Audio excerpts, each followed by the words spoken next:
някъде по тъмните пътища на щата Уисконсин. Сянка се движи между царевичните полета. Местните шепнат за светещи очи, които те следят от тъмнината. Наричат го звярат от Брей Роуд.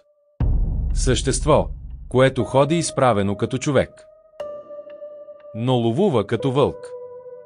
Вече десетилетия хората го виждат. И някои никога не забравят това, което са срещнали. Днес ще се потопим в една от най-страшните криптидни легенди на Америка. И ще се опитаме да разберем истината зад звяра от Брей Роуд. През 1936 година нощен пазач на име Марк Шакълман, който работил в училище близо до град Джефърсън, Уисконсин, твърди, че е видял голямо, покрито с кози на същество, което копае в стар индиански могилен хълм. То стояло изправено, с вълча муцуна, светещи очи и миришело на разложена плът. Шакълман разказал, че съществото издавало странни звуци, които звучали почти като човешка реч.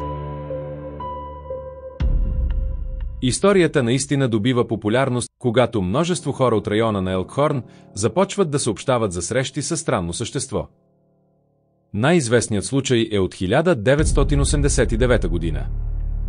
Когато жена на име Лори Ендризи се прибирала с колата си потъмно и видяла нещо клекнало край пътя. То държало нещо в ръце, вероятно убито животно, и когато фаровете го осветили, то е погледнало с ярки, червени очи. Жената разказала, че то стояло изправено на два крака, преди да избяга в гората. След този случай последвали още десетки свидетелства. Хора съобщавали за огромни следи от лапи, дълги над 30 см. Надраскани автомобили, сякаш с ногти. Светещи очи край пътя. И същество, което можело да се движи както на 4, така и на два крака. Всички съобщения идвали от една и съща зона, около Брей Роуд и близките ниви и гори. Височина – между 1,8 и 2,4 метра. Тяло – мускулесто, покрито с тъмна или сива козина. Лице – вълкоподобна муцуна, остри зъби и ярки очи. Движения – върви изправен, но може и да тича на 4 крака с изключителна скорост. Миризма – някои свидетели споменават силна, гнилостна миризма. Поведение – стои край пътя, наблюдава хората, понякога гони коли или надрасква капаците им. Много хора описват усещането, че съществото е интелигентно, почти човешко, сякаш осъзнава кога е наблюдавано.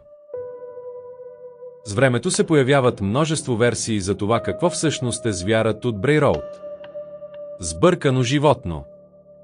Някои вярват, че хората просто са видели мечка с кожно заболяване или огромно куче при лоша осветеност.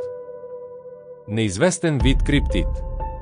Други смятат, че това е нов вид същество, смесица между човек и вълк, нещо подобно на легендарния догмен.